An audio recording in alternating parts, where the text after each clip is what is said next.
principles of marketing apply just as much to charities as they would to any other kind of organisation. However, there is just one thing that we need to take account of when developing a marketing strategy for a charity that can make things a little bit different when we come onto our content and channel activity.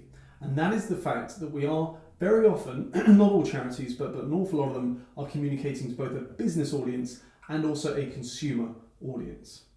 Now, regardless of that, we still always, as we would with any organisation, we have to begin with the fundamentals of the brand.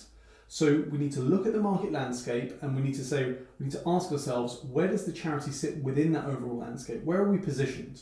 What's our core? What's our vision? What is it we stand for and what are our values? And what does that mean from both an aesthetic perspective, in terms of our iconography, our typography, etc., but also from a messaging perspective and in terms of our tone of voice. Now, once we've answered those questions, we can now look at how this needs to manifest itself within our content strategies. But as I alluded to a moment ago, this is where things are likely to separate into two quite distinct approaches, one for our consumer market and one for our business market. So if we just illustrate this with an example, so let's imagine that we are a charity trying to raise funds from a business community. We need to begin from a content point of view by asking, what is it that's really going to engage and resonate with these people?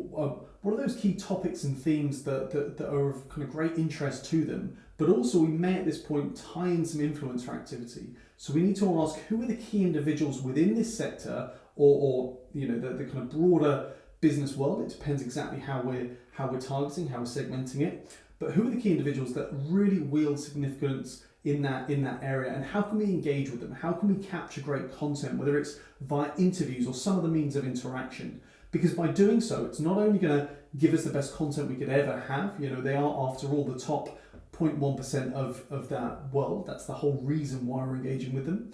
But it's also going to help to extend our reach to our audience, because the whole point is that their network, their connections are the audience that we're trying to get in front of. Now, when we look at the consumer side, we have to ask ourselves fundamentally the same questions, but the answers are going to be completely different. The kind of content that's going to engage our business audience is going to be, in all likelihood, radically different from the kind of content that's going to engage our consumer audience. And just the same applies to the influencers. So it's very unlikely that those people influencing activity and behavior in the consumer space are going to be the same as those within the business space. And once again, at a channel level, again, there are likely to be some key differences. So on the business side, it may be that we look at things like LinkedIn, and emails likely to be really important, and webinars. The search engines are likely to be quite important. And maybe we look at some offline activity around maybe hosting our own small intimate events with these key decision makers, or maybe we attend certain larger industry events. On the consumer side, social media is likely to play a far greater role. The search engines are also likely to be quite important. Email is likely to be quite important. Webinars less so. So it's just really about understanding where our audience is active and which channels are most pertinent to their behaviour.